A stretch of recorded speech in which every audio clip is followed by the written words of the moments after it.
Selamat siang semuanya.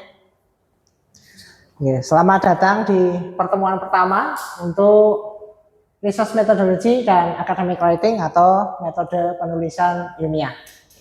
Oke, karena ini pertemuan pertama, hari ini kita akan berkenalan dulu tentang course-nya, tentang mata kuliahnya. Kemudian kita akan singgung sedikit ya, nanti terkait dengan penelitian itu seperti apa sih dan apa yang membedakan dengan yang non penelitian atau project biasa di informatika. Nah, setelah kita belajar hari ini, ya, teman-teman seyogyanya atau sewajarnya dapat membedakan apa yang dimaksud dengan scientific research ya atau penelitian ilmiah dan juga membedakannya dengan project biasa ya, seperti yang kalau teman-teman ikut MBKM gitu ya di project bangkit, di proyek-proyek yang lain atau mungkin kerja praktik gitu ya. Dan kemudian bisa menjelaskan karakteristik atau ciri utama dari penelitian ilmiah yang itu membedakan penelitian itu dengan si kerja praktik atau proyek biasa tadi. Nah, sebelum kita masuk lebih lanjut, ada baiknya kita berkenalan dulu dengan mata kuliah ini. Namun kalau saya paparkan RPS-nya, mungkin teman-teman akan ngantuk ya. Jadi kita lihat saja untuk capaian pembelajarannya peta mata kuliah, peta CPMK-nya dari CPMK 1 sampai CPMK 8. Yang kira-kira kalau kita lihat ujung-ujungnya apa sih setelah lulus kuliah ini? Ada yang punya ide mungkin?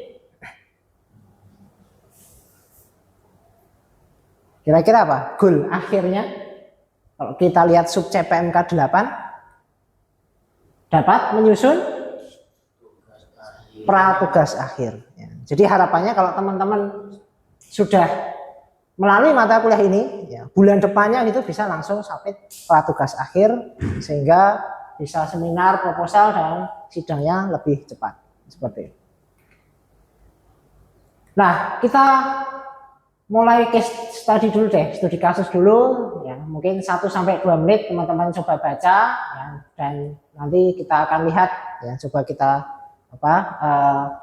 lihat diskusikan ya pertanyaannya ya, jawabannya seperti apa. Oke, silakan mungkin 1-2 menit dulu. Ya, ceritanya di sini ada 2 tim ya. 2 tim A dan tim B sama-sama bekerja di face recognition system menggunakan CNN. Namun kalau kita lihat ya ada beberapa step ya mungkin yang berbeda. Nah, silakan di karakterisasi nih, dicirikan ya. Kira-kira yang membedakan apanya. Sudah? Ini topik yang mungkin akan banyak dijumpai ya di bidang kita informatika ya, face recognition ataupun ini ya kuncinya menggunakan CNN. Kalau kita lihat tren sejauh ini lumayan banyak ya dari teman-teman kita yang menggunakan CNN ya sebagai tugas akhirnya. Oke, udah dapat idenya teman-teman untuk 2 kasus ini, 2 tim. Oke. Nah, kira-kira pertanyaan pertama, apa sih tujuan dari masing-masing tim? Siapa yang mau jawab? Mungkin apa ya? Aulia? Tujuannya tim A tadi apa kira-kira? Kalau dilihat dari, jangan hanya lihat yang pertama ya, tapi lihat 3 item, 3 poin ini. Kira-kira tujuannya apa untuk yang tim A? Ya, cuma menerapkan modelnya. Kalau yang tim B, kalau lihat di depannya sih sama-sama menggunakan CNN ya untuk face recognition, tapi apa yang terjadi di perjalanannya? Apa yang membedakan kira-kira? Kalau tim B itu dia mempelajari dari itu berdasarkan cahaya. Dari cahaya. Jadi ini sekaligus menjawab pertanyaan nomor 2. Jadi pertanyaan nomor 1 kira-kira jawabannya adalah kurang lebih, tentu teman-teman bisa mengembangkan sendiri nanti jawaban lebih formalnya gitu ya. Tapi secara garis besar untuk yang pertama, tim A mereka hanya sekadar untuk membuat model ya, training, kemudian evaluasi. Sementara di sini ada key point-nya adalah lighting condition. Jadi kondisi pencahayaannya dibuat berbeda. Ada teori yang coba mereka uji, ya. Dalam hal ini apakah kondisi pencahayaannya ini mempengaruhi hasil. Sementara yang ini plain aja, pokoknya saya bikin, ya sudah bikin aja. Kalau yang ini dia ada kondisi pencahayaan atau mungkin faktor-faktor yang lain yang diuji. Nah, kemudian juga mau membandingkan beberapa model misalnya. Nah, kemudian kalau yang ketiga ini gimana kira-kira? Iqmal mungkin, gimana Mal? Atau sama aja, metode dan outputnya sama nggak antara dua tim? Setelah selesai misalnya, kalau yang tim A, kira-kira outputnya apa? Outputnya itu mungkin outputnya sudah bisa diprediksi kali ya. Model gitu ya. Iya.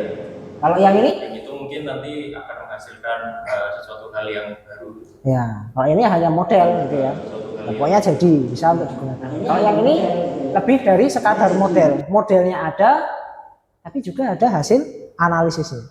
Kalau kita berbicara kognitif ya, level kognitif di pembelajaran, ini hanya sampai C3 menerapkan.